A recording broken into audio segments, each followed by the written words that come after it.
यीशु सहाय, praise the lord. इस घड़ी मैं केरल से आप सबों को परमेश्वर का वचन सुनने के लिए हार्दिक स्वागत करता हूं। हम किसी को कौन बड़ा है कौन छोटा है ये निर्णय करते हैं, तब तो हम ऐसा लगता है कि उम्र के हिसाब से देखते हैं। जिसका उम्र ज़्यादा है वो बड़ा है, जिसका उम्र कम है छोटा है। या तो हम ये कह सकते हैं जो लंबे दिखता है वो बड़े हो सकते हैं, ऐसा भी आकलन कर सकते हैं। या तो फिर ये कह सकते हैं कि जो पद में या तो ओहदा में, पोजीशन में ऊंचे पद पर है या पढ़ा लिखा ऊंचा है, उनको बड़ा समझ लेते हैं। जो भी रहा, परंतु यीशु के दृष्टिकोण से परमेश्वर के राज्य में बड़ा छोटा होने का निर्णय उससे निर्णय नहीं होता है, परंतु और ही कुछ है जो आज के वचन में हम देखने में पाएंगे। साथ ही यीशु मसीह चेलों से ये कहता है, चरवा जबकि मार डाला जाएगा तब भेड़ बकरी जो भेड़ हैं वे तितर बितर हो जाएंगे, क्योंकि चरवा का काम होता है भेड़ों को एक जगह इकट्ठा करना, एक दिशा में ले लेना।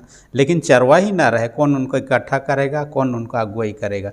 यीशु मसीह स्वयं अपने बारे में कह रहा है कि पकड़ाया जाकर उनको मार डाला जाएगा या तो फिर उनका प्राण जाएगा। उसके बाद में विश्वासी लोग या चेले लोग तितर बितर हो जाएंगे। लेकिन एक व्यक्ति कहता है मैं ऐसा नहीं कहूँगा, यानी कि पतरस जो कहता है जेल भी जाना पड़े तो भी चला जाऊंगा, प्राण भी देना पड़े तो भी चला जाऊंगा। लेकिन यीशु मसीह उससे कहता है कल सुबह होने से पहले ही 3 बार तू मेरा इनकार करेगा।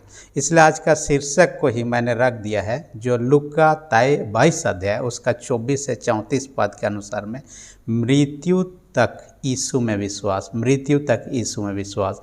यानी पतरस ने कहा प्राण देने तक मैं विश्वास में रहूँगा या प्रभु के साथ रहूँगा उसे। ये घटना जो है आज का वचन है यरूशलेम की घटना है, जो अंतिम दिनों में यीशु मसीह क्रूस में चढ़ने से पहले की घटना है। और ख़ासकर आज का घटना है फसह पर्व के अवसर पर जो प्रभोज स्थापना यीशु मसीह करते हैं। प्रभोज का भोजन जो है चेलों के साथ में खाते हैं। खाने के बाद में आपस में चेले लोग बात करते हैं कि हम में से कौन बड़ा है कौन छोटा है। ये अपने हिसाब से देखने पाते हैं, क्यों करते हैं उस पर हम चर्चा करेंगे। और इसी के क्रम में जब वहाँ से वे लोग चले जाते हैं, गेत्समानी बारी के रास्ते में रहते हैं जैतून पहाड़ का, वहाँ पर यीशु मसीह उनको कहता है तुम लोग तितर बितर हो जाओगे, चितिक्षण हो जाओगे। तो पतरस का ये कथन है। और ये जो कथन है ये पुराना नियम का भविष्यवाणी को पूरा करता है। जकरिया उसका 13 अध्याय उसका 7 पद को, भेड़ों को मारूंगा, चरवा को मारूंगा और भेड़े तितर बितर हो जाएंगे, उस वचन का पूर्ति यहाँ पर देखने को मिलता है। आइए हम जो आज का शीर्षक मृत्यु तक यीशु में विश्वास, इसके अंदर 3 पॉइंट पर हम चर्चा करेंगे। सबसे पहला पॉइंट जो कहता है चेलों में बड़ा छोटा का प्रश्न। चेलों में बड़ा छोटा होने का प्रश्न क्यों आता है? असल में आप देखिएगा 12 तो चेले थे, लेकिन अलग अलग लोगों को अलग अलग जिम्मेदारी सौंपा गया था। उनमें से आप देखिएगा पतरस, यूहन्ना, याकूब, इनको कई जगह पर यीशु मसीह अकेले लेता है। गेत्समानी बारी में यहाँ पर भी आप देखिएगा आगे जब प्रार्थना करने के लिए आता है 3 लोगों को। इससे पहले यीशु का रूपांतरण जो पहाड़ पे हुआ था वहाँ पर भी इनको देखने पाते हैं। यहाँ पर याईर की बेटी को जब जिंदा के यीशु मसीह ने अंदर से तीनों को लिए, ये 3 मुख्य चेला थे यीशु मसीह के। इसके साथ ही आप देखिए यहूदा इस्करियोती जिनको कि पैसा कौड़ी का खजाना रख रखाव का जिम्मेवारी सौंपा गया था। और आप देखिएगा यदि यीशु के भाइयों में से कहिएगा तो यूहन्ना और याकूब ही थे। जो भी रहा, लेकिन यीशु मसीह के यहाँ खाने पीने के बाद में उनको समय साथ मिला जो बातचीत करें। और उस क्रम में बातचीत करने का एक कारण है, पहले ज़माने के यहूदी लोगों का हिसाब किताब में ये होता था कि यदि कोई मुख्य व्यक्ति है, चीफ गेस्ट है, चाहे खास व्यक्ति है, तो उसके एक अगल बगल में कौन बैठेगा ये नियम था। पहला उनके सबसे करीबी और उनके अच्छा पोजीशन रखने वाला व्यक्ति उस गेस्ट के दाहिनी ओर बैठता था। आपका दाहिनी ओर बैठता था। और उससे दूसरा पोजीशन जो रखने वाला बाईं ओर बैठता था, तीसरा वाला फिर दाहिने तरफ में आगे, चौथा वाला बाएं तरफ में आगे, ऐसे करके होके यीशु का जब शिष्यों को देखते हैं 12 चेले थे, दाहिने बायां 6-6 करके बैठे हुए थे। ये इस आधार पर हम आकलन करते हैं क्योंकि बाइबल के वर्णनों में हम ऐसा देखने पाते हैं। और पहले ज़माने में खाने पीने के क्रम में यू के शेप में वे लोग बैठते थे दोनों तरफ और इधर में, ऐसे करके एक तरफ छोड़ा हुआ होता था जहाँ से कोई बांटने के लिए भोजन वस्तु लाता है तो उधर से लाकर लोगों के बीच में बांटने का काम करता है। यीशु मसीह ऐसे चेले लोगों के साथ ऐसे ही बैठकर खाए थे। इसका वर्णन में एक चित्रकार का चित्र बहुत ही महत्वपूर्ण है, वो तो लियोनार्डो दा विंसी। ये फेमस चित्रकार है, इटालियन है, और इस व्यक्ति ने एक चित्र बनाया जो यीशु मसीह अपने चेलों के साथ में अंतिम भोजन कर रहे हैं, और उसी का कॉपी को उसके चेलों ने बनाया और दूसरों ने भी बनाया। उसी को हम अपने घरों के में फ़ोटो के रूप में टंगा हुआ देखने पाते हैं, उसी का कॉपी सब। तो उसमें वो दर्शाने का कोशिश किया कि उसके दोनों तरफ में बायां दायां में पतरस और यूहन्ना कम देखने पाते हैं। ये करीबी चेले थे, प्रमुख चेलों में से थे। पतरस को इसलिए बाद में लीडर पीस भी सौंपता है, और यूहन्ना जो कि अंतिम समय तक क्रूस तक में, बाकी चेले लोग नहीं थे लेकिन क्रूस तक मरने तक वो वहाँ पर था, और उनको ही अपने माँ का जिम्मेवारी सौंपता है। और यूहन्ना ही ऐसा चेला था जो कि बुढ़ापे होकर मरता है, उसको किसी प्रकार का मृत्यु तड़ना के कारण से, सताहट के कारण से सहना नहीं पड़ता है। हाँ, पतरस को जरूर होता है। और यहाँ पर उनका बातचीत के क्रम में यीशु मसीह का आता है, उनको परमेश्वर के राज्य में इस प्रकार के बड़ा छोटा नहीं। परमेश्वर के राज्य में क्या है, जो छोटा होगा, दीन होगा, नम्र होगा, वो बड़ा होगा। यीशु मसीह और एक अन्य जगह में आप देखिएगा, मत्ती 23 अध्याय और उसका 12 पद में साफ साफ कहता है, जो अपने आप को बड़ा बनाएगा छोटा किया जाएगा, जो अपने आप को छोटा बनाएगा बड़ा किया जाएगा। परमेश्वर के दृष्टि में, चाहे परमेश्वर के राज्य में जो दीन होता है वो लोग बड़ा किए जाएंगे। इसलिए पहाड़ी उपदेश मत्ती 5 अध्याय उसका 3 पद में पहला ही में जो धन्य वचन है, धन्य जो मान के दिन है क्योंकि स्वर्ग का राज उनका है कहता है। दीन लोगों का ही स्वर्ग का राज है कहता है। इसलिए याकूब की पत्री उसका 4 अध्याय 10 पद में कहता है, परमेश्वर के सामने दीन बनो तो तुम्हें शिरोमणि बनाएगा कहता है। इसलिए आपको मुझे क्या करना है, दीन और नम्र होना है। बाइबल में एक व्यक्ति को, नम्र व्यक्ति का उदाहरण यीशु मसीह ने दिया, यूहन्ना बपतिस्मा दाता। उन्होंने कहा मेरे बाद जो यीशु आने वाला है उसका जूता का वो बंधन जो होता है, बंधने वाला सूत्री होता है, उसको खोलने के योग्य भी मैं नहीं हूँ।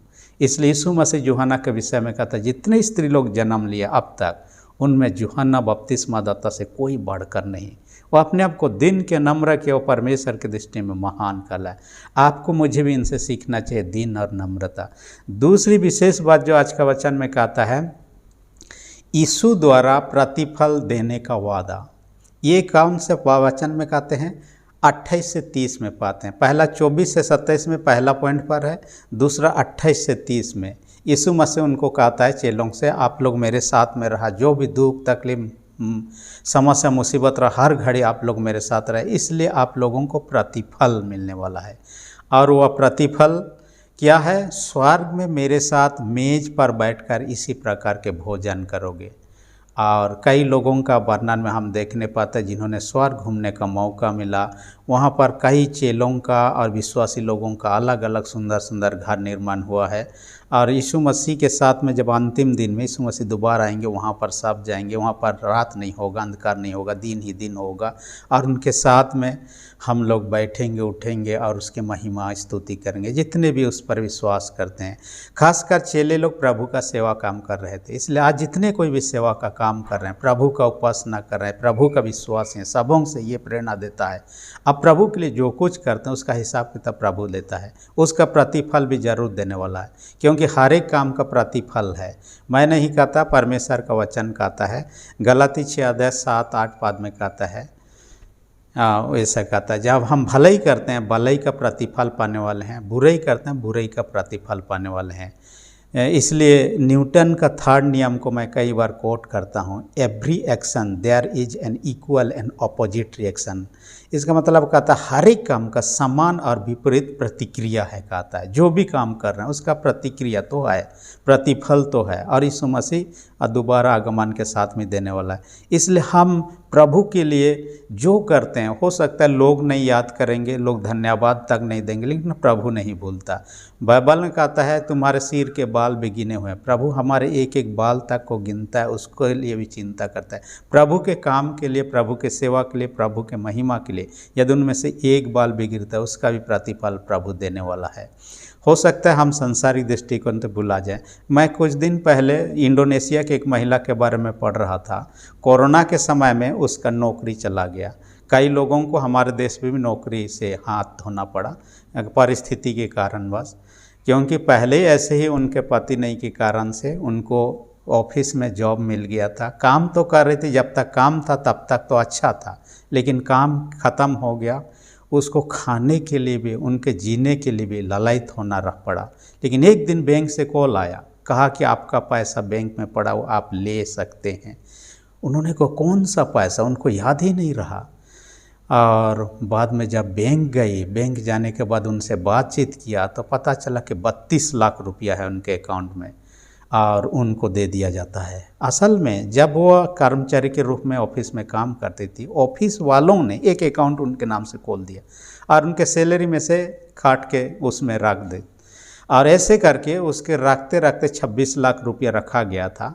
लेकिन उसको याद नहीं था, क्योंकि बैंक वालों के ज़रिए से वो काम हुआ था, और हर महीना कैसे काट जाता है वो भी उनको नहीं पता था।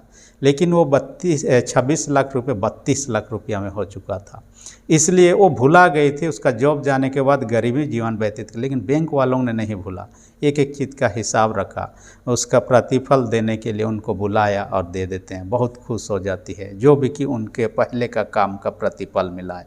बैंक में यदि अकाउंट नहीं खुलता, नहीं रखा जाता, तो उसका यह इतना नहीं मिलता। ऐसा ही है, हम जो काम कर रहे हैं उसका प्रतिफल एक ना एक दिन मिलने वाला प्रभु की ओर से। और प्रकाशित वाक्य 22 अध्याय 12 पद में, देख मैं शीघ्र आने वाला, हर एक के काम के अनुसार बदला देने के लिए प्रतिफल मिले। तो हम उनके आने का भी इंतजार करें, प्रतिफल मिलने वाला है और प्रभु में सेवा में लगे रहे। तीसरी विशेष जो आज का वचन में कहता है, पतरस का संकट में पड़ना। संकट में पड़ना क्या कि यीशु मसीह जब पकड़ा गया गेत्समने बारे में, सारे चेले लोग इधर इधर छितिछान हो गए। हालांकि एक व्यक्ति था मरकुस, के बारे में कहा जाता है उनको पकड़ने का कोशिश किया गया, लेकिन जो चादर ओढ़ाया था, चादर उनको छोड़ छाड़ करके दौड़ के भागता, अपने सुसमाचार में लिखता है। लेकिन पतरस देखते हैं दूसरे चेले लोग भाग जाते हैं, लेकिन यीशु को पकड़ने के बाद में याजक के घर में लाते हैं और वहाँ पर उनका न्याय करने लगते हैं अपने तरीके से। वहाँ पर पहुँच जाता है और वहाँ पर इंतज़ार कर क्या होने वाला। ठंड का सीजन होने के कारण से क्या करने लगता है कि वहाँ पर वो आग के सामने तपाया रहता है। लेकिन उनको पूछा जाता है तुम भी यीशु के साथ में थे। 3 बार उन्होंने इनकार करता, जो यीशु मसीह पहले कहा दिया था, सुबह यानी कि मुर्गा बांग देने से पहले ही 3 बार तो इनकार करेगा, यानी बांग देकर ख़त्म करने से पहले 3 बार तक इनकार। ऐसा ही हुआ। और यहाँ पर देखने पाते हैं जिस पतरस ने कहा जेल जाने के लिए, मरने के लिए, लेकिन यहाँ तक अपने प्राण बचाने में लगा हुआ है, कहीं मुझे भी ना पकड़ लें, मुझे भी ना क्रूस में न। एक कहावत जो है आपने सुना होगा, जान बाची तो लाख पाए। ऐसा ही ये सब परिस्थिति इनका दिखाई दे रहा है। जान बच जाए तो बाद में मैं कुछ कर सकता हूँ, और ऐसा भी होता है। वहाँ तो 3 बार इनकार करता है, लेकिन घर के पीछे तरफ चला जाता है, रो रो कर वे पछतावा करने लगता है, जिस प्रभु के साथ इतने दिनों तक रहा उसे मैं नहीं जानता कहकर। और यीशु मसीह सब कुछ जानता था, इसलिए यीशु मसीह कुछ नहीं जानता हम किस भावना से दान दे रहे, किस भावना से सेवा कर रहे, किस भावना से गीतों को गा रहे, किस भावना से हम प्रचार का काम कर रहे हैं, सब चीज़ प्रभु जानता है। इसलिए छुपा के कुछ करने या लोग नहीं जानते हैं ऐसा सोचना ही नहीं है। यीशु अपने चेलों के बारे में जानता था, कौन क्या करने वाला है, कैसे रहने वाला है, सब चीज़ जानता था। आज भी जानता है आपके मेरे संसार के लोगों के बारे में, इसलिए हम छुपा नहीं सकते हैं। दूसरी विशेष बात है, पतरस जो भी गलती किया पछतावा किया। यहूदा इस्करियोत ने गलती किया था, पछतावा नहीं किया। ये बड़ी बात है पतरस के लिए। इस कारण से यीशु मसीह जब जी उठने के बाद में चेलों को दर्शन दिया और उनको जिम्मेवारी देता है, पतरस को कहता है, 3 बार पूछता है, 3 बार उन्होंने इनकार किया था, 3 बार क्या तुम उससे प्रेम रखता है, 3 बार उनसे हाँ हाँ का जवाब पाता है, तब उनको जिम्मेवारी सौंपता है, मंडली कलीसिया का चरवाही करने का काम सौंपता है। और यूहन्ना को तब देखते हैं कि न केवल यूहन्ना सुसमाचार लिखता है, पत्री वचनों को लिखता है, प्रकाशित वाक्य, यहाँ तक कि उसको पतमुस टापू में मार डालने के लिए भेजा जाता है, लेकिन जिस राजा ने भेजता है वही राजा मार जाता है। फिर वापस आता है, प्रचार करता है। और ये पतरस जिसके बारे हम जानते हैं बाद में रोम में एक बिशप बन जाता है। रोमन कैथोलिक कलीसिया के अनुसार में वो रोम का पहला पोप बन जाता है। उसके बाद में दूसरे पोप बनते हैं उसके उत्तराधिकारी के रूप में, लेकिन पहला पोप बन जाता है। और उनके अपना योग्यता के हिसाब से प्रभु ने उनको अच्छा काम दिया। और आखिरी में हम देखने पाते हैं जब नेरो सम्राट के द्वारा सताहट शुरू होता है, सताहट के घड़ी में वो भी पकड़ा जाता है और यीशु के नहीं क्रूस काट में लटका कर मार दिया। जब क्रूस काट में लटकाया जाता है, पतरस कहता है मुझे यीशु के समान मत लटकाइए, सिर को नीचे कीजिए, पैर को ऊपर कीजिए और ऐसा लटकाइए। उनका अनुरोध पर ऐसा ही किया जाता है और उसको लटका कर मार दिया। इसलिए इस प्रकार के क्रॉस को जो उल्टा है सेंट पीटर क्रॉस के नाम से भी जाना जाता है, क्योंकि उसको उस प्रकार का क्रॉस में चढ़ा कर उनका मार डाला गया था। तो हम भी अपने जीवन में प्रभु के प्रति विश्वास बने रहें, दीन नम्र बने रहें, ताकि प्रभु के राज में हम जगह पा सकें। क्योंकि घमंड होकर या बड़े बनकर हम ऐसा नहीं वहाँ प्रवेश नहीं कर सकते हैं। प्रभु के सामने दीन बनने की बात अभी वचन में हमने सुना है। साथ ही विश्वास में रहकर प्रभु के लिए जो कुछ करते हैं उसका प्रतिफल मिलने वाला। हमें निराश हताश नहीं होना है। आज नहीं तो कल हम भुला जाएंगे, संसार के लोग भुला, प्रभु नहीं भूलेगा। हर एक काम का प्रतिफल दे। परमेश्वर आज के वचन के सबों का अधिक आशीष दे। आमीन। हम प्रार्थना करें। सेनाओं के जीत पिता धन्यवाद देते हैं, आज के वचन के हमसे बातें किया। हर एक सुनने वाले छोटे बड़े सबों को स्वर्गीय आशीष से भर दे। जो बीमार उनको यीशु के नाम से चंगाई दे। जिनके विश्वास कमजोर उनके विश्वास को दृढ़ मजबूत कर। प्रार्थना यीशु के नाम से मांगते हैं। आमीन। यदि अब तक आपने मेरे चैनल को सब्सक्राइब नहीं किया, रेड बटन को प्रेस करके सब्सक्राइब कर दीजिए। वीडियो अच्छा लगे तो लाइक बटन को भी दबा दीजिए। धन्यवाद।